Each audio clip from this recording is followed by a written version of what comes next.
ನನ್ನ ತಂಗಿ ಈಗ ವಿಧವೆ ಆಗಿದ್ದಾಳೆ. ನಮ್ಮ ಮನೆಯಲ್ಲಿ ಹಬ್ಬವಿತ್ತು.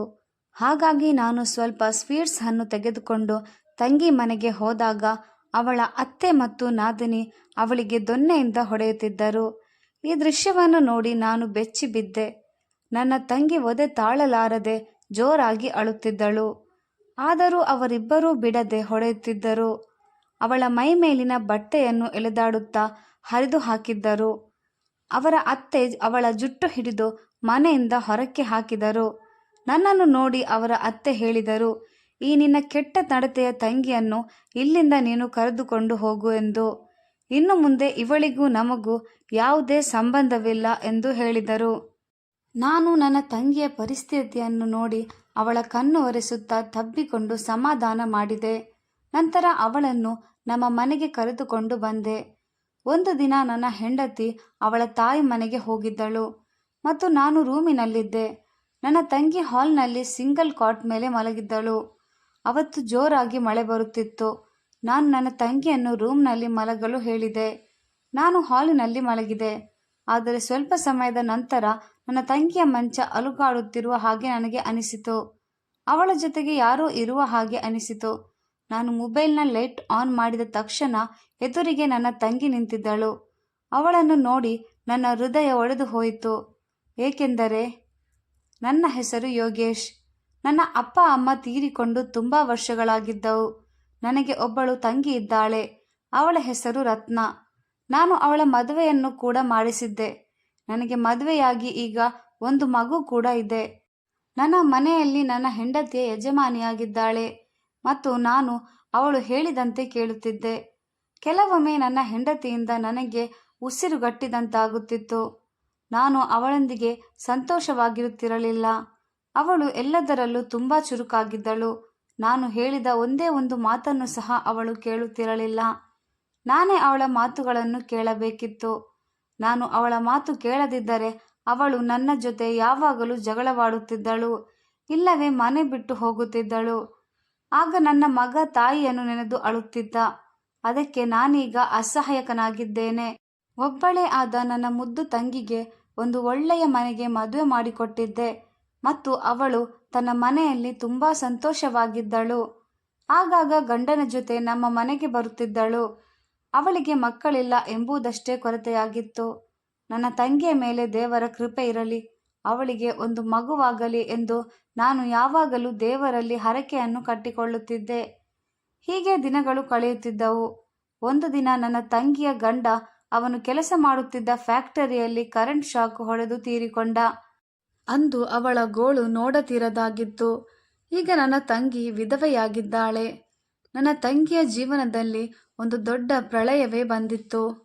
ಗಂಡನ ಮರಣದ ನಂತರ ಅವಳು ತನ್ನ ಅತ್ತೆ ಮನೆಯಲ್ಲಿ ಇದ್ದಳು. ನನ್ನ ಹೆಂಡತಿ ನನ್ನನ್ನು ನನ್ನ ತಂಗಿಯ ಮನೆಗೆ ಹೋಗಲು ಬಿಡುತ್ತಿರಲಿಲ್ಲ. ಸ್ವತಃ ಅವಳು ಕೂಡ ಹೋಗುತ್ತಿರಲಿಲ್ಲ. ಆದರೆ ನಾನು ಆಗಾಗ ನನ್ನ ಸಹೋದರಿಯನ್ನು ಭೇಟಿಯಾಗಲು ಇವಳಿಗೆ ಗೊತ್ತಿಲ್ಲದ ಹಾಗೆ ಹೋಗಿ ಬರುತ್ತಿದ್ದೆ. ನಿಮ್ಮ ತಂಗಿಯನ್ನು ಅವರ ಅತ್ತೆ ಮನೆಯಿಂದ ಹೊರಹಾಕಿದ್ದಾರೆ. ಅವಳು ನಮ್ಮ ಮನೆಗೆ ಬರುತ್ತಾಳೆ ಎಂದು ನನ್ನ ಹೆಂಡತಿ ಹೇಳುತ್ತಿದ್ದಳು. ಅದಕ್ಕೆ ಸ್ಪಷ್ಟವಾಗಿ ನನ್ನ ಹೆಂಡತಿ ಹೇಳಿದಳು, ನಿಮ್ಮ ತಂಗಿಗೂ ನಮಗೂ ಇನ್ನು ಮುಂದೆ ಯಾವ ಸಂಬಂಧವೂ ಬೇಡ. ಅವಳನ್ನು ಅವಳ ಪಾಡಿಗೆ ಬಿಟ್ಟು ಬಿಡಿ. ಯಾಕೆಂದರೆ ನಮ್ಮ ಮಗ ಇನ್ನು ಚಿಕ್ಕವನು ಮತ್ತು ಬೆಳೆಯುವ ವಯಸ್ಸಿನವನು. ನೀವು ಅವನ ಬಗ್ಗೆ ಗಮನ ಕೊಡಿ ಎಂದು ಹೇಳಿದಳು. ನನ್ನ ಹೆಂಡತಿಯ ಮಾತುಗಳನ್ನು ಕೇಳಿ ನನಗೆ ತುಂಬ ದುಃಖವಾಯಿತು. ನಾನು ನನ್ನ ತಂಗಿಯನ್ನು ಹೇಗೆ ಬಿಡಲಿ? ನಾನು ನನ್ನ ತಂಗಿಯನ್ನು ತುಂಬ ಪ್ರೀತಿಯಿಂದ ಬೆಳೆಸಿದ್ದೆ. ನಾಳೆ ಮನೆಯಲ್ಲಿ ಹಬ್ಬ ಇದೆ. ಹೇಗಾದರೂ ನಾನು ತಂಗಿಯನ್ನು ನೋಡಲು ಹೋಗಬೇಕು ಎಂದು ನಾನು ನನ್ನ ಆಪ್ತ ಸ್ನೇಹಿತರೊಬ್ಬರನ್ನು ಭೇಟಿಯಾಗಲು ಹೋಗುತ್ತಿದ್ದೇನೆ ಎಂದು ನನ್ನ ಹೆಂಡತಿಗೆ ಹೇಳಿದೆ. ಆದರೆ ನನ್ನ ಹೆಂಡತಿ ತುಂಬ ಕೋಪಗೊಂಡಿದ್ದಳು ಮತ್ತು ನಾನು ಮನೆಯಿಂದ ಹೊರ ಹೋಗಲು ಪ್ರಾರಂಭಿಸಿದಾಗ ಅವಳು ನನ್ನನ್ನು ತಡೆದು, ನೀವು ನನ್ನ ಹತ್ತಿರ ಸುಳ್ಳನ್ನು ಏಕೆ ಹೇಳುತ್ತಿದ್ದೀರಿ? ನೀವು ಸತ್ಯವನ್ನೇ ಹೇಳಬಹುದಿತ್ತು. ನೀವು ನಿಮ್ಮ ತಂಗಿಯನ್ನು ಭೇಟಿಯಾಗಲು ಹೋಗುತ್ತಿದ್ದೀರಿ ಎಂದು ಸತ್ಯವನ್ನು ಹೇಳಬಹುದು ಎಂದಳು. ಅವಳ ಮಾತಿಗೆ ನಾನು ಏನೂ ಮರು ಉತ್ತರ ನೀಡಲಿಲ್ಲ. ಹೇಗೂ ಇವಳಿಗೆ ಗೊತ್ತಾಗಿದೆ ಎಂದು ಅಲ್ಲಿಂದ ಹೊರಟೆ. ತಂಗಿಯ ಮನೆಗೆ ಬರೀ ಕೈಯಲ್ಲಿ ಹೋಗುವುದು ಸರಿಯಲ್ಲ ಎಂದು ಸ್ವಲ್ಪ ಸ್ವೀಟ್ಸ್ ಮತ್ತು ಹಣ್ಣುಗಳನ್ನು ತೆಗೆದುಕೊಂಡೆ. ಅವಳ ಅತ್ತೆ ತುಂಬ ಕಟ್ಟುನಿಟ್ಟಾಗಿದ್ದಳು. ಮತ್ತು ನನ್ನ ತಂಗಿಯ ಬಡತನದ ಬಗ್ಗೆ ಅವಳನ್ನು ಆಗಾಗ ಮಾತಿನಿಂದ ದೂಷಿಸುತ್ತಿದ್ದಳು. ಈಗಂತೂ ಗಂಡನ ಸಹಾಯವೂ ಅವಳಿಗೆ ಇರಲಿಲ್ಲ. ನನ್ನ ತಂಗಿಯ ಗಂಡ ಇರುವಾಗ ನನ್ನ ತಂಗಿಯ ಪರ ಮಾತನಾಡಿ ತನ್ನ ತಾಯಿಯನ್ನು ಸುಮ್ಮನಾಗಿಸುತ್ತಿದ್ದ. ಹೀಗೆ ಯೋಚನೆ ಮಾಡುತ್ತಾ ನಾನು ನನ್ನ ತಂಗಿಯ ಮನೆಗೆ ತಲುಪಿದೆ. ಆದರೆ ಅಲ್ಲಿ ಹೋದಾಗ ನನಗೆ ದೊಡ್ಡ ಆಶ್ಚರ್ಯವೇ ಕಾದಿತ್ತು. ತಂಗಿಯ ಮನೆಯವರೆಲ್ಲ ಸೇರಿ ತಂಗಿಗೆ ಹೊಡೆಯುತ್ತಿದ್ದ ದೃಶ್ಯ ಕಂಡೆ. ಆಗ ಅವರ ಅತ್ತೆ ನನ್ನನ್ನು ನೋಡಿ ನನ್ನ ಮನಸ್ಸನ್ನು ಕೆಡಿಸಿದರು. ಅವರು ಹೇಳಿದರು, ನಾನು ನಿನ್ನ ತಂಗಿಯನ್ನು ರೆಡ್ ಹ್ಯಾಂಡ್ ಆಗಿ ಹಿಡಿದಿದ್ದೇನೆ. ನನ್ನ ಮಗ ತೀರಿ ಹೋಗಿ ಇನ್ನು 1 ತಿಂಗಳು ಕೂಡ ಆಗಿಲ್ಲ. ನಿನ್ನ ತಂಗಿಯನ್ನು ಭೇಟಿಯಾಗಲು ರಾತ್ರಿ ವೇಳೆ ನಿನ್ನ ತಂಗಿಯ ಪ್ರೇಮಿ ರಹಸ್ಯವಾಗಿ ಬರುತ್ತಿದ್ದಾನೆ. ನನ್ನ ಮಗನ ಸಾವಿಗೆ ಇದೇ ಕಾರಣ ಎಂದು ನನಗೆ ಗೊತ್ತಾಗಿದೆ. ಆದ್ದರಿಂದ ನಾನು ಈಗ ಇದನ್ನು ಸಹಿಸುವುದಿಲ್ಲ. ನಾನು ಇವಳಿಗೆ ಮನೆಯಲ್ಲಿ ಜಾಗ ನೀಡಿದೆ. ಈಗ ಇವಳು ವಿಧವೆಯಾಗಿದ್ದಾಳೆ. ಒಬ್ಬ ವಿಧವೆಗೆ ಹೇಗೆ ಇರಬೇಕು ಅದನ್ನು ಬಿಟ್ಟು ಇವಳು ನಮ್ಮ ಗೌರವವನ್ನು ಹಾಳು ಮಾಡಿದ್ದಾಳೆ. ನಮ್ಮ ಮನೆಯಲ್ಲಿ ಚಿಕ್ಕ ಹುಡುಗಿಯರಿದ್ದಾರೆ. ನಿಮ್ಮ ತಂಗಿಯನ್ನು ನಿಮ್ಮ ಮನೆಗೆ ಕರೆದುಕೊಂಡು ಹೋಗಿ ಎಂದು ಹೇಳಿದರು. ನನ್ನ ತಂಗಿಯ ಅತ್ತೆಯ ಮಾತನ್ನು ಕೇಳಿ ನನಗೆ ಆಶ್ಚರ್ಯವಾಯಿತು. ಅವಳ ಅತ್ತೆಯ ಮಾತಿಗೆ ಬೆರಗಾಗಿ ನೋಡಿದೆ. ಅವಳ ಅತ್ತೆ ಅವಳ ಮುಖಕ್ಕೆ ಕೆಂಪಾಗುವಷ್ಟು ಹೊಡೆದಿದ್ದಳು. ಬಟ್ಟೆ ಕೂಡ ಹರಿದಿತ್ತು. ನಿಮಗೆ ಏನೋ ತಪ್ಪು ತಿಳುವಳಿಕೆಯಾಗಿದೆ ಎಂದು ನಾನು ಅವರ ಅತ್ತೆಗೆ ತಿಳಿಸಲು ಪ್ರಯತ್ನಿಸಿದೆ.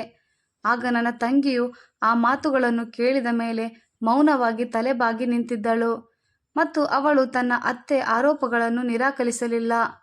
ನಾನು ನನ್ನ ತಂಗಿಯನ್ನು ಕೇಳಿದೆ, ನಿಮ್ಮ ಅತ್ತೆ ಹೇಳುವುದು ನಿಜವೇ? ಆದರೆ ಅವಳು ಏನನ್ನೂ ಮಾತನಾಡದೆ ಇನ್ನೂ ಮೌನವಾಗಿಯೇ ಇದ್ದಳು. ಅವಳ ಈ ಮೌನ ಅಪರಾಧಿ ಎಂದು ಸಾಬೀತುಪಡಿಸುತ್ತಿತ್ತು. ಆಗ ಅವರತ್ತೆ, ಅವಳೇನು ಹೇಳುತ್ತಾಳೆ? ಯಾರೋ ಅವಳ ಹಳೆಯ ಪ್ರೇಮಿ ಇರಬೇಕು. ದಿನ ಅವನನ್ನು ಭೇಟಿಯಾಗಿ ಕದ್ದು ಮುಚ್ಚಿ ಚಕ್ಕಂದಾಡುತ್ತಿದ್ದಾಳೆ. ಈ ಕೆಟ್ಟ ನಡವಳಿಕೆ ಹೆಂಗಸನ್ನು ನಿನ್ನ ಜೊತೆ ಕರೆದುಕೊಂಡು ಹೋಗು ಎಂದರು. ನಾನು ಮರು ಮಾತನಾಡದೆ ನನ್ನ ತಂಗಿಯನ್ನು ನಮ್ಮ ಮನೆಗೆ ಕರೆದುಕೊಂಡು ಬಂದೆ. ಮನೆಯಲ್ಲಿ ಕುಳಿತಿದ್ದ ನನ್ನ ಹೆಂಡತಿ ನನ್ನ ಜೊತೆಯಲ್ಲಿದ್ದ ನನ್ನ ತಂಗಿಯನ್ನು ನೋಡಿ ಗಲಾಟೆ ಮಾಡಿದಳು ಮತ್ತು ಹೇಳಿದಳು, ಅವಳು ಮೊದಲು ತನ್ನ ಗಂಡನನ್ನು ತಿಂದಳು, ಈಗ ನೀವು ಅವಳನ್ನು ನಮ್ಮ ಮನೆಗೆ ಕರೆತಂದಿದ್ದೀರಾ? ಅವಳ ಅತ್ತೆ ಅವಳನ್ನು ತನ್ನ ಮನೆಯಲ್ಲಿಟ್ಟುಕೊಳ್ಳಲು ಬಯಸುವುದಿಲ್ಲ, ಏಕೆಂದರೆ ನಿನ್ನ ತಂಗಿಗೆ ಅವಳ ಗಂಡನ ಪಾಲನ್ನು ಕೊಡಬೇಕಾಗುತ್ತದೆ ಹಾಗೂ ಅವರ ಫ್ಯಾಕ್ಟರಿ ಕಡೆಯಿಂದ ಬರುವ ದುಡ್ಡು ಅವಳ ಕೈ ಸೇರುತ್ತದೆ ಎಂದು ಇಲ್ಲಿಗೆ ಕಳಿಸಿದ್ದಾರೆ. ನೀವು ಅವಳನ್ನು ಅಲ್ಲೇ ಬಿಟ್ಟು ಬರಬೇಕಾಗಿತ್ತು ಎಂದಳು. ನನ್ನ ಹೆಂಡತಿಗೆ ಅವಳ ಅತ್ತೆ ನನ್ನ ತಂಗಿಯ ಮೇಲೆ ಎಂಥ ಆರೋಪ ಮಾಡಿದ್ದಾಳೆ ಎಂದು ನಾನು ಹೇಗೆ ಹೇಳಲಿ? ನಾನು ನನ್ನ ಹೆಂಡತಿಗೆ ಸ್ವಲ್ಪ ದಿನ ಅವಳು ಇಲ್ಲೇ ಉಳಿಯಲಿ, ನಂತರ ಅವಳಿಗೆ 2ನೇ ಮದುವೆ ವ್ಯವಸ್ಥೆ ಮಾಡುತ್ತೇನೆ ಎಂದು ಹೇಳಿದೆ ಮತ್ತು ಅವಳಿಗೆ ಸುಮ್ಮನಿರಲು ಬೇಡಿಕೊಂಡೆ. ನನ್ನ ತಂಗಿಯ ಮದುವೆಗೂ ಮೊದಲು ನಮ್ಮ ಮನೆಯಲ್ಲಿ 2 ಕೋಣೆಗಳು ಇದ್ದವು. ನನ್ನ ತಂಗಿಯ ಮದುವೆಯ ನಂತರ ಅವಳ ಕೋಣೆಯನ್ನು ನಮ್ಮ ಮಗನಿಗೆ ನೀಡಿದ್ದೆವು. ಹಾಗಾಗಿ ನನ್ನ ತಂಗಿ ಬಂದಾಗ ಅವಳಿಗೆ ಜಾಗವಿರಲಿಲ್ಲ. ನಾನು ನನ್ನ ಹೆಂಡತಿಗೆ ಹೇಳಿದೆ, ಮಗನೊಂದಿಗೆ ತಂಗಿಯು ರೂಮನ್ನು ಶೇರ್ ಮಾಡಿಕೊಳ್ಳಲಿ ಎಂದು. ಆದರೆ ನನ್ನ ಮಗ ಅದಕ್ಕೆ ಒಪ್ಪಲಿಲ್ಲ ಮತ್ತು ಹೇಳಿದನು, ಅಪ್ಪ, ಅತ್ತೆಯನ್ನು ನಿಮ್ಮ ಕೋಣೆಯಲ್ಲಿ ಇರಿಸಿಕೊಳ್ಳಿ ಎಂದು. ನಾನು ನನ್ನ ತಂಗಿಯನ್ನು ನನ್ನ ಕೋಣೆಯಲ್ಲಿ ಹೇಗೆ ಇಟ್ಟುಕೊಳ್ಳಲಿ? ಅದಕ್ಕೆ ನನ್ನ ಹೆಂಡತಿ ಹೇಳಿದಳು, ನೀವೇನು ಚಿಂತೆ ಮಾಡಬೇಡಿ, ನಿಮ್ಮ ತಂಗಿ ಹಾಲ್ನಲ್ಲಿ ಒಂದು ಸಿಂಗಲ್ ಕಾಟ್ ಇದೆ, ಅವಳು ಅಲ್ಲಿ ಮಲಗಿಕೊಳ್ಳುತ್ತಾಳೆ, ನಾನೇ ಅವಳಿಗೆ ಹೇಳುತ್ತೇನೆ ಎಂದು ಹೇಳಿದಳು. ನನ್ನ ಹೆಂಡತಿ ಹೇಳಿದ ಮಾತು ನನಗೆ ಇಷ್ಟವಾಗಲಿಲ್ಲ.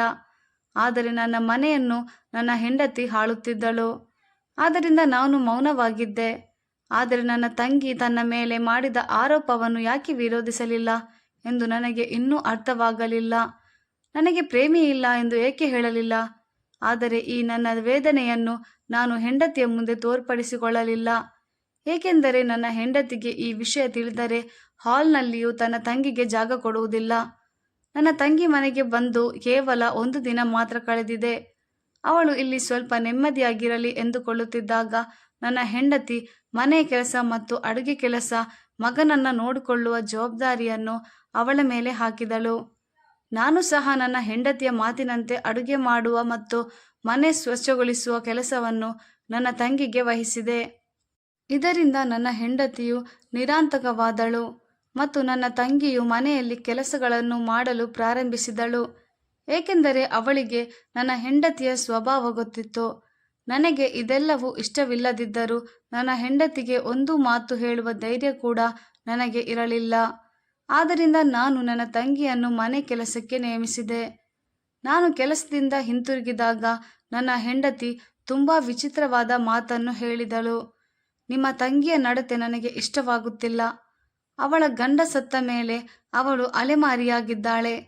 ನನ್ನ ಹೆಂಡತಿ ಬಾಯಿಂದ ಇದನ್ನು ಕೇಳಿ ನಾನು ಕೋಪದಿಂದ ಅವಳನ್ನು ನೋಡಿದೆ. ನೀನು ಏನು ಹೇಳುತ್ತಿದ್ದೀಯಾ? ನನ್ನ ತಂಗಿ ವಿಧವೆ. ಅವಳು ಈಗ ಸಂಕಟದಲ್ಲಿದ್ದಾಳೆ. ಅವಳ ವಿರುದ್ಧ ನೀನು ಈ ರೀತಿಯಾಗಿ ಮಾತನಾಡುತ್ತಿದ್ದೀಯಾ ಎಂದು ರೇಗಿದಾಗ ಆಗ ನನ್ನ ಹೆಂಡತಿ, ನಾವು ಹೇಳುವುದನ್ನು ನೀವು ನಂಬದಿದ್ದರೆ ನಾನು ನನ್ನ ಕಣ್ಣುಗಳಿಂದ ನೋಡಿದ ಎಲ್ಲ ಸತ್ಯವನ್ನು ಹೇಳುತ್ತೇನೆ ಎಂದಳು. ನೀನು ಸುಮ್ಮನೆ ಬಾಯಿಗೆ ಬಂದ ಹಾಗೆ ಮಾತನಾಡಬೇಡ, ಸುಮ್ಮನೆ ಇದ್ದು ಬಿಡು ಎಂದಾಗ ನಿಮಗೆ ಸತ್ಯ ಗೊತ್ತಾದ ಮೇಲೆ ನೀವೇ ತಲೆ ಮೇಲೆ ಕೈ ಹೊತ್ತಿಕೊಂಡು ಕೂರುತ್ತೀರಿ ಅಂತ ಸಿಟ್ಟಿನಿಂದ ಹೇಳಿದಳು. ನಿಮ್ಮ ತಂಗಿ ಯಾರನ್ನೋ ಗುಟ್ಟಾಗಿ ಮೀಟ್ ಮಾಡ್ತಾಳೆ. ಅವಳು ಯಾರನ್ನೋ ಹುಡುಕಿಕೊಂಡು ಹೋಗುತ್ತಾಳೆ. ನಮ್ಮ ಮರ್ಯಾದೆಯನ್ನು ಅವಳು ತೆಗೆಯುವವಳಿದ್ದಾಳೆ ಎಂದು ನನ್ನ ಹೆಂಡತಿ ಹೇಳಿದಾಗ ನನಗೆ ನನ್ನ ತಂಗಿಯ ಅತ್ತೆ ಹೇಳಿದ ಮಾತು ನೆನಪಾಯಿತು. ಅವರು ಕೂಡ ಅದೇ ರೀತಿ ಹೇಳಿದರು. ನಾನು ಸ್ವಲ್ಪ ಸಮಯ ಮೌನವಾಗಿದ್ದೆ. ನಂತರ ನನ್ನ ಹೆಂಡತಿಗೆ ಹೇಳಿದೆ, ಅವಳ ದುಃಖವನ್ನಾದರೂ ಮರೆಯಲು ಬಿಡು. ಅದಕ್ಕೂ ಮೊದಲು ನಾನು ಅವಳ ಮದುವೆಯನ್ನು ಮಾಡಿಸುವ ಬಗ್ಗೆ ಯೋಚಿಸಲು ಸಹ ಸಾಧ್ಯವಿಲ್ಲ. ನನ್ನ ಮಾತು ಕೇಳಿ ನನ್ನ ಹೆಂಡತಿ ಜೋರಾಗಿ ನಕ್ಕಳು. ಅವಳ ದುಃಖ ನಿಮಗೆ ತಿಳಿಯುತ್ತದೆ, ಆದರೆ ನಮ್ಮ ಗೌರವದ ಬಗ್ಗೆ ಅವಳು ಕಾಳಜಿ ವಹಿಸುವುದಿಲ್ಲ. ಅವಳು ನಿಮ್ಮ ಮುಖಕ್ಕೆ ಮಸಿ ಬಳಿದು ಹೋಗುತ್ತಾಳೆ. ಆಗ ನಾವು ಏನೇ ಯೋಚನೆ ಮಾಡಿದರೂ ಪ್ರಯೋಜನಕ್ಕೆ ಬರುವುದಿಲ್ಲ ಎಂದು ಖಾರವಾಗಿ ಹೇಳುತ್ತಾ ನನ್ನ ಹೆಂಡತಿ ಮಗನನ್ನ ಸ್ಕೂಲಿಗೆ ಬಿಡುವುದಕ್ಕೆ ಹೋದಳು. ನಾನು ಇದೇ ಯೋಚನೆಯಲ್ಲಿ ಕಳೆದು ಹೋಗಿದ್ದೆ. ನನ್ನ ಸಹೋದರಿ ನಿಜವಾಗಿಯೂ ಕೆಟ್ಟವಳೇ? ಅವಳು ಯಾರೊಂದಿಗಾದರೂ ಅನೈತಿಕ ಸಂಬಂಧ ಹೊಂದಿದ್ದಾಳಾ? ಛೇಛೆ, ನಾನು ಅವಳ ಅಣ್ಣ. ನಾನು ಈ ರೀತಿ ಯೋಚನೆ ಮಾಡಬಾರದು. ಆದರೆ ಅವಳ ಅತ್ತೆ ಮತ್ತು ನನ್ನ ಹೆಂಡತಿ ಇಬ್ಬರು ಒಂದೇ ರೀತಿ ಹೇಳಲು ಹೇಗೆ ಸಾಧ್ಯ? ಆದರೆ ನಾನು ನನ್ನ ತಂಗಿಯ ಮೇಲೆ ಅವರ ಅತ್ತೆ ಈ ರೀತಿ ಅಪವಾದ ಮಾಡುತ್ತಿದ್ದಾರೆ ಅಂತ ಹೇಳಲಿಲ್ಲ. ಇದರ ಬಗ್ಗೆ ನನ್ನ ತಂಗಿ ಒಬ್ಬಳೇ ಇರುವಾಗ ನಾನು ವಿಷಯವೇನೆಂದು ತಿಳಿದುಕೊಳ್ಳುತ್ತೇನೆ. ಹೀಗೆ 2 ದಿನಗಳು ಕಳೆದವು. ನನ್ನ ಹೆಂಡತಿ ಇಂದು ಮಾರುಕಟ್ಟೆಗೆ ಹೋಗಿದ್ದಳು. ಜೊತೆಗೆ ಮಗನನ್ನು ಕರೆದುಕೊಂಡು ಹೋಗಿದ್ದಳು. ಮನೆಯಲ್ಲಿ ನಾನು ಮತ್ತು ನನ್ನ ತಂಗಿ ಮಾತ್ರ ಇದ್ದೆವು. ರತ್ನ ನನಗೆ ಟೀ ಮಾಡಿ ತಂದುಕೊಟ್ಟಳು. ಆಗ ನಾನು ಅವಳನ್ನು ನನ್ನ ಪಕ್ಕದಲ್ಲಿ ಕುಳಿತುಕೊಳ್ಳಲು ಹೇಳಿದೆ. ಮತ್ತು ಆ ದಿನ ನಿಮ್ಮ ಅತ್ತೆಗೆ ಏನಾಯಿತು? ನಿಮ್ಮ ಅತ್ತೆ ಏನು ಹೇಳುತ್ತಿದ್ದರು? ನಿನ್ನ ಮೇಲೆ ಅಷ್ಟು ದೊಡ್ಡ ಆರೋಪವನ್ನು ಹೊರಿಸುವಂತಹ ಕೆಲಸ ನೀನು ಏನು ಮಾಡಿದೆ? ನನ್ನ ಮಾತು ಕೇಳಿ ಅವಳು ಆಗಲೂ ಸಹ ತಲೆಬಾಗಿ ಮೌನವಾಗಿ ಕುಳಿತಿದ್ದಳು. ಅವಳು ಒಂದೇ ಒಂದು ಮಾತನ್ನು ಆಡಲಿಲ್ಲ. ಆಗ ನಾನು ಅವಳಿಗೆ ಹೇಳಿದೆ, ನಿನ್ನ ಮೌನದಿಂದ ನನಗೆ ಏನೂ ಅರ್ಥವಾಗುತ್ತಿಲ್ಲ. ಏನಾಯಿತು ಎಂದು ನೀನು ನನ್ನ ಬಳಿ ಹೇಳು ಎಂದಾಗ ಅವಳ ಕಣ್ಣುಗಳಿಂದ ಕಣ್ಣೀರು ಹರಿಯಲು ಪ್ರಾರಂಭಿಸಿತು ಮತ್ತು ಅವಳು ಅಲ್ಲಿಂದ ಎದ್ದು ಹೋದಳು. ಅವಳು ನನಗೆ ಪೂರ್ತಿ ಸತ್ಯವನ್ನು ಹೇಳಿದ್ದರೆ ನಾನು ನನ್ನ ಹೆಂಡತಿಯನ್ನು ಎದುರಿಸುತ್ತಿದ್ದೆ. ಆದರೆ ಅವಳ ಈ ಮೌನ ಅವಳನ್ನು ಅಪರಾಧಿ ಎಂದು ಸಾಬೀತುಪಡಿಸುತ್ತಿತ್ತು. ನಾನು ಎಷ್ಟು ಕೇಳಿದರೂ ಅವಳು ಏನನ್ನೂ ಹೇಳಲಿಲ್ಲ. ಹೀಗೆ ದಿನಗಳು ಸಾಗತೊಡಗಿದವು. ಒಂದು ರಾತ್ರಿ ನಾನು ನನ್ನ ಕೋಣೆಯಿಂದ ಹೊರಗೆ ಬಂದಾಗ ಹಾಲ್ನ ಬೆಡ್ ಮೇಲೆ ರತ್ನ ಇರಲಿಲ್ಲ. ನಾನು ಆ ಕಡೆ ಈ ಕಡೆ ನೋಡಿದೆ, ಆದರೆ ಅವಳು ಎಲ್ಲಿಯೂ ಕಾಣಿಸಲಿಲ್ಲ. ಸ್ವಲ್ಪ ಸಮಯದ ನಂತರ ರತ್ನ ಟೆರೆಸ್ನ ಮೆಟ್ಟಿಲುಗಳಿಂದ ಕೆಳಗೆ ಇಳಿದು ಬರುತ್ತಿದ್ದಳು. ನಾನು ಅವಳನ್ನು ಆಶ್ಚರ್ಯದಿಂದ ಕೇಳಿದೆ, ನೀನು ಇಷ್ಟು ಕತ್ತಲೆಯಲ್ಲಿ ಟೆರೆಸ್ ಮೇಲೆ ಏನು ಮಾಡುತ್ತಿದ್ದೆ? ನನ್ನ ಮಾತನ್ನು ಕೇಳಿದ ರತ್ನ ತುಂಬ ಭಯಗೊಂಡಳು. ಅವಳು ಜೋರಾಗಿ ಉಸಿರು ತೆಗೆದುಕೊಂಡು ಹೇಳಿದಳು, ನಾನು ಟೆರೆಸ್ಗೆ ಹೋಗಿದ್ದೆ. ಅವಳು ಹೇಳಿದ್ದನ್ನು ಕೇಳಿ ನನಗೆ ಅರಗಿಸಿಕೊಳ್ಳಲಾಗಲಿಲ್ಲ. ಹಾಲ್ನಲ್ಲಿ ಮಲಗಿದ್ದವಳು ಟೆರೆಸ್ಗೆ ಇಷ್ಟೊತ್ತಿನಲ್ಲಿ ಹೋಗುವ ಅಗತ್ಯ ಏನಿತ್ತು? ಆಗ ನನ್ನ ಹೆಂಡತಿ ಮತ್ತು ರತ್ನಾಳ ಅತ್ತೆ ಹೇಳಿದ್ದು ನನಗೆ ಸರಿ ಅನಿಸಿತು. ಆದರೆ ಸಮಸ್ಯೆ ಬೇರೆಯೇ ಇತ್ತು. ಆದರೆ ನನಗೆ ಅದನ್ನು ಸಾಬೀತುಪಡಿಸಲು ಯಾವುದೇ ಪುರಾವೆ ಸಿಗುವವರೆಗೂ ನನ್ನ ತಂಗಿಯ ಮೇಲೆ ಸಂಶಯ ಪಡಲು ಸಾಧ್ಯವಿರಲಿಲ್ಲ. ಕೆಲವು ದಿನಗಳ ನಂತರ ಒಂದು ದಿನ ನನ್ನ ಹೆಂಡತಿಯ ತಾಯಿಯ ಆರೋಗ್ಯ ಹದಗೆಟ್ಟಿತು. ಆಗ ನನ್ನ ಹೆಂಡತಿ, ರೀ, ನಾನು ನನ್ನ ತವರು ಮನೆಗೆ ಹೋಗಿ ಬರ್ತೀನಿ. ನನ್ನ ತಾಯಿಯನ್ನು ನೋಡಿ ಬರಲು ಮಗನಿಗೆ ಎಕ್ಸಾಮ್ ಇದೆ. ಹಾಗಾಗಿ ಅವನನ್ನು ಇಲ್ಲೇ ಬಿಟ್ಟು ಹೋಗುತ್ತೇನೆ. ರತ್ನ ಅವನನ್ನು ನೋಡಿಕೊಳ್ಳುತ್ತಾಳೆ. ನೀವು ಹುಷಾರಾಗಿರಿ ಎಂದು ಹೇಳಿದಳು. ನಾನು ಆಗ ಪರವಾಗಿಲ್ಲ, ನೀನು ಹುಷಾರಾಗಿ ಹೋಗಿ ನಿನ್ನ ಅಮ್ಮನ ಆರೋಗ್ಯ ವಿಚಾರಿಸಿಕೊಂಡು ಬಾ ಎಂದು ಹೇಳಿದೆ. ನಂತರ ನನ್ನ ಹೆಂಡತಿ ತವರಿಗೆ ಹೋದಳು. ಆ ದಿನ ಮಳೆಯ ವಾತಾವರಣವಿತ್ತು. ನನ್ನ ತಂಗಿ ರತ್ನ ಊಟ ಮಾಡಿ ಹೊರಗೆ ಮಲಗಿದ್ದಳು. ನನ್ನ ಹೆಂಡತಿ ಹೋದ ನಂತರ ನಾನು ನನ್ನ ತಂಗಿಗೆ ಹೇಳಿದೆ, ನೀನು ಇಲ್ಲಿ ಮಲಗುವುದು ಬೇಡ. ನಿನ್ನ ಅತ್ತಿಗೆ ಬರುವವರೆಗೂ ನೀನು ನಮ್ಮ ರೂಮಿನಲ್ಲಿ ನೆಮ್ಮದಿಯಾಗಿ ಮಲಗಿಕೊ. ನಾನು ಇಲ್ಲಿ ಮಲಗಿಕೊಳ್ಳುತ್ತೇನೆ ಎಂದು ಹೇಳಿದೆ. ಅದಾಗಲೇ ಮಧ್ಯರಾತ್ರಿಯಾಗಿತ್ತು.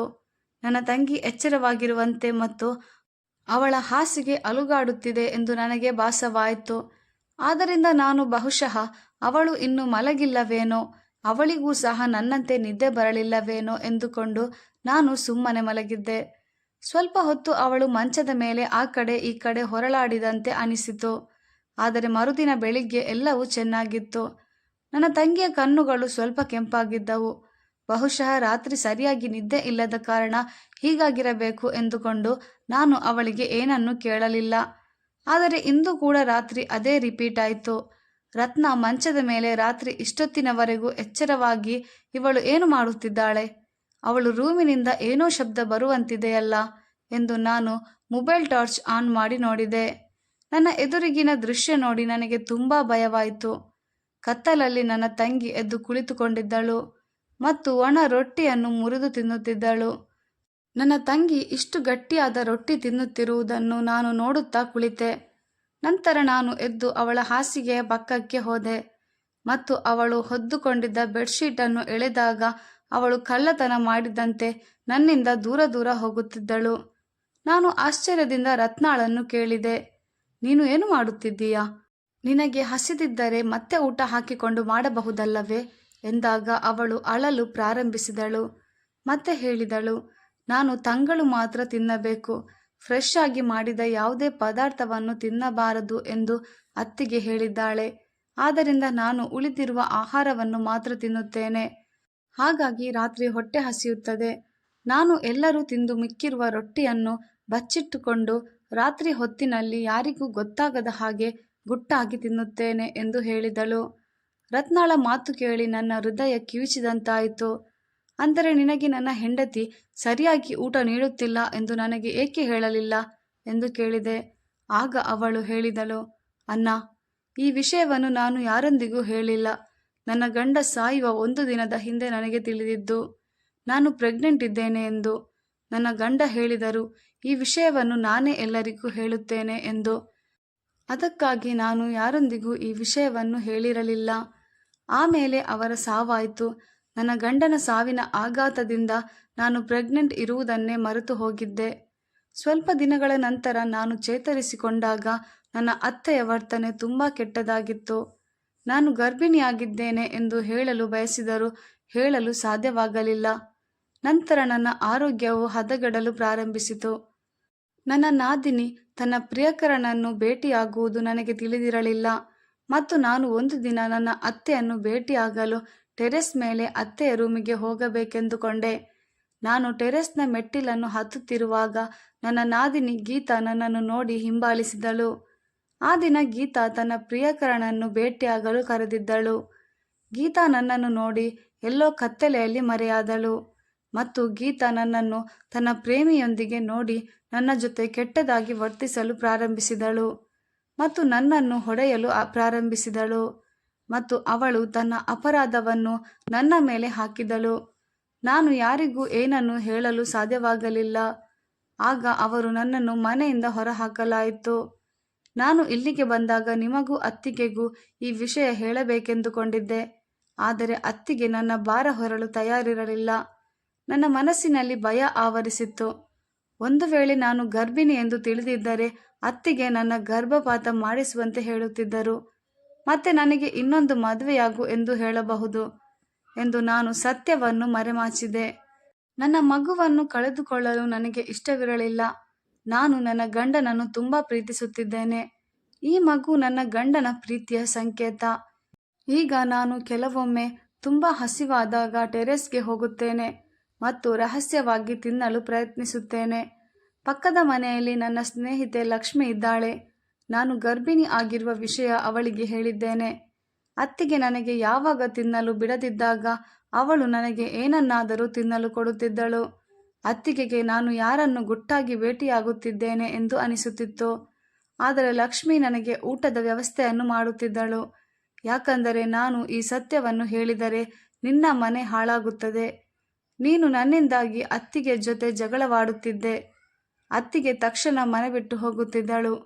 ನನ್ನ ಕಾರಣದಿಂದಾಗಿ ನೀನು ಅತ್ತಿಗೆ ಜೊತೆ ಜಗಳವಾಡುವುದು ನನಗೆ ಇಷ್ಟವಿಲ್ಲ. ನೀನು ಅತ್ತಿಗೆ ಮಗು ತಿಂದು ಬಿಟ್ಟ ಉಳಿದ ರೊಟ್ಟಿಯನ್ನು ದಿಂಬಿನ ಕೆಳಗೆ ಇಟ್ಟುಕೊಂಡಿದ್ದೆ. ಆದ್ದರಿಂದ ನಾನು ಅದನ್ನು ರಾತ್ರಿ ಹಸಿವಾದಾಗ ತಿನ್ನುತ್ತಿದ್ದೆ. ಇದನ್ನು ಹೇಳುತ್ತಾ ನನ್ನ ತಂಗಿ ಜೋರಾಗಿ ಅಳತೊಡಗಿದಳು. ಮತ್ತು ನಾನು ನನ್ನ ತಂಗಿಯನ್ನು ತಬ್ಬಿಕೊಂಡೆ ಮತ್ತು ನನ್ನನ್ನು ನಾನು ನಿಯಂತ್ರಿಸಿಕೊಂಡೆ. ನನ್ನ ಮನೆಯಲ್ಲಿ ನನ್ನ ತಂಗಿಯ ಮೇಲೆ ಏನು ದೌರ್ಜನ್ಯ ನಡೆಯುತ್ತಿದೆ ಎಂದು ಸಹ ನನಗೆ ತಿಳಿದಿರಲಿಲ್ಲ. ಬಹುಶಃ ಅವಳು ನನಗೆ ಮೊದಲೇ ಹೇಳಬೇಕಾಗಿದ್ದ ಇಷ್ಟು ದೊಡ್ಡ ಸತ್ಯವನ್ನು ನನ್ನಿಂದ ಮುಚ್ಚಿಟ್ಟಿದ್ದಳು. ಆದರೆ ಅವಳು ನನ್ನನ್ನು ಹೇಗೆ ನಂಬುತ್ತಾಳೆ? ನಾನು ಒಳ್ಳೆಯ ಸಹೋದರ ಎಂದು ಯಾವಾಗ ಸಾಬೀತುಪಡಿಸಿದ್ದೇನೆ? ಅವಳು ವಿಧವೆಯಾಗಿದ್ದರೂ ಅವಳ ಅತ್ತೆಯ ದೌರ್ಜನ್ಯದಿಂದ ನಾನು ಅವಳನ್ನು ರಕ್ಷಿಸಿ ಈ ಮನೆಗೆ ಕರೆತಂದಾಗ ನನ್ನ ಮನೆಯಲ್ಲಿ ಅವಳಿಗೆ ಸ್ವಲ್ಪ ಗೌರವ ಸಿಗಲಿಲ್ಲ. ಅವಳು ಏನು ತಿನ್ನುತ್ತಾಳೆ, ಅವಳು ಹೇಗೆ ಬದುಕುತ್ತಾಳೆ, ಅವಳ ಬೇಕು ಬೇಡವನ್ನು ಸಹ ನಾನು ಕೇಳಲಿಲ್ಲ. ಮತ್ತು ಅವಳನ್ನು ನನ್ನ ಮನೆಗೆ ಕರೆತಂದ ನಂತರ ಅವಳ ಪರವಾಗಿ ನಿಲ್ಲಲಿಲ್ಲ. ನನ್ನ ಹೆಂಡತಿಯ ವರ್ತನೆ ಬಗ್ಗೆ ತಿಳಿದಿದ್ದರೂ ನನ್ನ ತಂಗಿ ಹತ್ತಿರ ಪ್ರೀತಿಯಿಂದ ಮಾತನಾಡಲಿಲ್ಲ. ನನ್ನ ಪ್ರತಿಯೊಂದು ತಪ್ಪನ್ನು ಮತ್ತು ನಿರ್ಲಕ್ಷ್ಯತೆಯನ್ನು ನಾನು ಅರಿತುಕೊಂಡೆ. ಈಗ ನಾನು ಅವಳನ್ನು ತುಂಬ ಕಾಳಜಿಯಿಂದ ನೋಡಿಕೊಳ್ಳುತ್ತೇನೆ ಎಂದು ಭರವಸೆ ನೀಡಿದೆ. ರಾತ್ರಿ ಇಡೀ ಅವಳ ಜೊತೆ ಕೂತು ಮಾತಾಡಿ ಸಮಾಧಾನಪಡಿಸಿದೆ. ನನ್ನ ತಂಗಿಗೆ ನನ್ನ ಕೈಯಿಂದಲೇ ಅಡುಗೆ ಮಾಡಿ ಊಟ ಮಾಡಿಸಿದೆ. ನನ್ನ ಹೆಂಡತಿ ಬಂದಾಗ ಅವಳು ನನ್ನೊಂದಿಗೆ ಇರಲು ಬಯಸಿದರೆ ನಾನು ಅವಳೊಂದಿಗೆ ನೇರವಾಗಿ ಮಾತನಾಡುತ್ತೇನೆ. ಇನ್ನು ಮುಂದೆ ಈ ಮನೆಗೆ ನಾನು ಯಜಮಾನನಾಗಿರುತ್ತೇನೆ ಎಂದು ಗಟ್ಟಿಯಾದ ನಿರ್ಧಾರ ಮಾಡಿದೆ. ಅದೇನೆಂದರೆ ಅವಳು ನನ್ನೊಂದಿಗೆ ಬದುಕಬೇಕಾದರೆ ಅವಳು ನನ್ನ ತಂಗಿಗೆ ಗೌರವ ಮತ್ತು ಪ್ರೀತಿಯನ್ನು ನೀಡಬೇಕು. ಇಲ್ಲದಿದ್ದರೆ ಅವಳು ತನ್ನ ತವರು ಮನೆಗೆ ಹಿಂತಿರುಗಬಹುದು ಎಂದು ಮನಸ್ಸಿನಿಂದ ಗಟ್ಟಿ ನಿರ್ಧಾರ ಮಾಡಿಕೊಂಡೆ.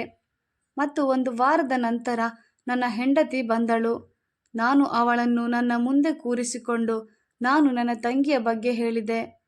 ಇದನ್ನು ಕೇಳಿ ಅವಳು ಕೋಪಗೊಂಡಳು ಮತ್ತು ಹೇಳಿದಳು, ನಿಮ್ಮ ತಂಗಿಗೆ ಮೊದಲು ಗರ್ಭಪಾತ ಮಾಡಿಸಿ. ಅವಳ ಮಗುವಿನ ಜವಾಬ್ದಾರಿಯನ್ನು ಯಾರು ತೆಗೆದುಕೊಳ್ಳುತ್ತಾರೆ ಮತ್ತು ಯಾರು ಮಗುವಿನ ತಾಯಿಯನ್ನು ಸುಲಭವಾಗಿ ಮದುವೆಯಾಗುವುದಿಲ್ಲ. ಈ ಮಾತನ್ನು ಕೇಳಿದ ನಾನು ಕೋಪದಿಂದ ನನ್ನ ಹೆಂಡತಿಯತ್ತ ನೋಡಿದೆ ಮತ್ತೆ ಅವಳಿಗೆ ಹೇಳಿದೆ, ಈಗ ನನಗೆ ಪ್ರಪಂಚದ ಬಗ್ಗೆ ಕಾಳಜಿ ಇಲ್ಲ. ನನಗೆ ನನ್ನ ತಂಗಿಯ ಸಂತೋಷವೇ ಮುಖ್ಯ. ಆದ್ದರಿಂದ ಅವಳ ಜೀವನವನ್ನು ನಿರ್ಧರಿಸುವ ಹಕ್ಕು ನಿನಗೆ ಇಲ್ಲ. ಈ ಮನೆ ನನ್ನದು. ಇದು ನನ್ನ ಹೆತ್ತವರಿಗೆ ಸೇರಿದ್ದು. ಇದರ ಮೇಲೆ ನನ್ನ ತಂಗಿಗೂ ಹಕ್ಕಿದೆ. ನನ್ನ ಈ ಕಟ್ಟುನಿಟ್ಟಿನ ಸ್ವರವನ್ನು ಕೇಳಿ ನನ್ನ ಹೆಂಡತಿ ಸಂಪೂರ್ಣವಾಗಿ ಮೌನವಾದಳು. ನಾನು ಅವಳೊಂದಿಗೆ ಮೊದಲ ಬಾರಿಗೆ ಈ ರೀತಿ ಕಠೋರವಾಗಿ ಮಾತನಾಡಿದ್ದೆ.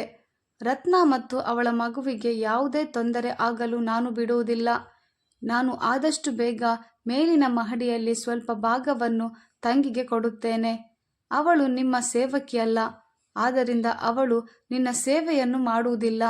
ನೀನು ನಿನ್ನ ಜೀವನವನ್ನು ನಡೆಸು ಮತ್ತು ಅವಳು ಅವಳ ಜೀವನವನ್ನು ನಡೆಸುತ್ತಾಳೆ.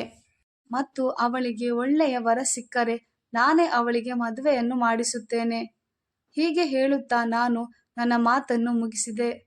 ದೂರದಲ್ಲಿ ನಿಂತಿದ್ದ ನನ್ನ ತಂಗಿಯ ಮುಖದಲ್ಲಿ ನೆಮ್ಮದಿಯ ಭಾವ ಇತ್ತು, ಏಕೆಂದರೆ ನನ್ನ ಹೆಂಡತಿ ಸಂಪೂರ್ಣವಾಗಿ ಮೌನವಾಗಿದ್ದಳು ಮತ್ತು ನನ್ನ ಅಣ್ಣ ನನ್ನ ಕಷ್ಟದ ಪರಿಸ್ಥಿತಿಯಲ್ಲಿ ನನ್ನ ತಂದೆಯಂತೆ ಬೆನ್ನೆಲುಬಾಗಿ ನಿಂತಿದ್ದಾನೆ ಎಂದು